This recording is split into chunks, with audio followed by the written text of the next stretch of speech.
মুখ্যমন্ত্ৰী ডক্টৰ হিমন্ত বিশ্ব শৰ্মাই গৌৰৱ গগৈৰ ৰাজনৈতিক কেৰিয়াৰ ধ্বংসৰ বাবে চেষ্টা কৰাৰ সময়তে অসম প্ৰদেশ কংগ্ৰেছৰ সভাপতি হ'ল গৌৰৱ গগৈ। প্ৰদেশ কংগ্ৰেছৰ সভাপতি নতুন হ'ল সাংসদ গৌৰৱ গগৈ।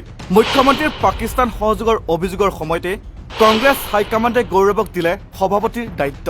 গৌৰৱ গগৈৰ নেতৃত্বত ২৬ত ৰণত নামিব কংগ্ৰেছে। মুখ্যমন্ত্ৰী হিমন্ত বিশ্ব শৰ্মাক প্ৰত্যাহ্বান জনাব গৌৰৱ গগৈ। মুখ্যমন্ত্ৰী ডক্টৰ হিমন্ত বিশ্ব শৰ্মাই গৌৰৱ গগৈক পাকিস্তান ভ্ৰমণক লৈ আক্ৰমণ কৰি থকাৰ সময়তে গৌৰৱ গগৈ অসম প্ৰদেশ কংগ্ৰেছৰ সভাপতি হ'ল। ভূপেন বৰাক অপসাৰণ কৰি অসম প্ৰদেশ কংগ্ৰেছৰ সভাপতিৰ দায়িত্ব দিয়া হ'ল লোকসভাৰ বিৰোধী উপদলপতি গৌৰৱ গগৈ। কংগ্ৰেছ হাইকমাণ্ডে যোৰহাট লোকসভা সমষ্টিৰ সাংসদ গৌৰৱ গগৈক প্ৰদেশ কংগ্ৰেছৰ সভাপতিৰূপে নিযুক্তি দিলে।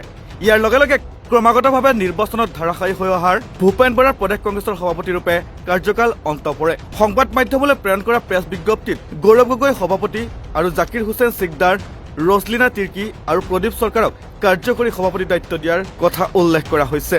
ইপিনে সভাপতি দায়িত্ব লাভ কৰাৰ পাছতেই গৌৰৱ গগৈয়ে নিজৰ প্ৰতিক্ৰিয়া প্ৰকাশ কৰিছে। এক টুইটত গৌৰৱ গগৈয়ে কয় যে মোৰ পিতৃ মাতৃৰ পথ প্ৰদৰ্শন আৰু পৰিয়ালৰ বিশেষকৈ পত্নী আৰু সন্তানৰ সহায় অবিহনে মই এই স্থান লাভ কৰিব নোৱাৰিলোহেঁতেন। অসমত কংগ্ৰেছ দলৰ নিষ্ঠাবান আৰু প্ৰেৰণাদায়ক জ্যেষ্ঠ নেতা কৰ্মীৰ সৈতে কাম কৰাটো এক আশীৰ্বাদ। তেওঁলোকৰ জ্ঞান অভিজ্ঞতা পাৰ্টীৰ প্ৰতি থকা সমৰ্পণে মোক বহু কথা শিকাইছে।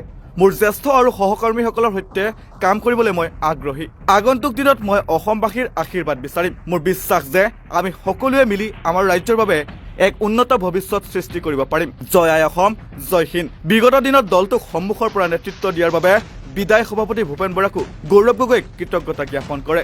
মুখ্যমন্ত্ৰী ডক্টৰ হিমন্ত বিশ্ব শৰ্মাই গৌৰৱ গগৈৰ পাকিস্তানেৰে সংযোগ স্থাপনৰ অভিযোগেৰে ৰাজ্যৰ ৰাজনীতি উত্তাল কৰি থকাৰ সময়তে গৌৰৱ গগৈক হাইকমাণ্ডে সভাপতিৰ দায়িত্ব দিয়ে। নকলেও হ'ব, ২০২৬ৰ বিধানসভাৰ নিৰ্বাচন সমাগত।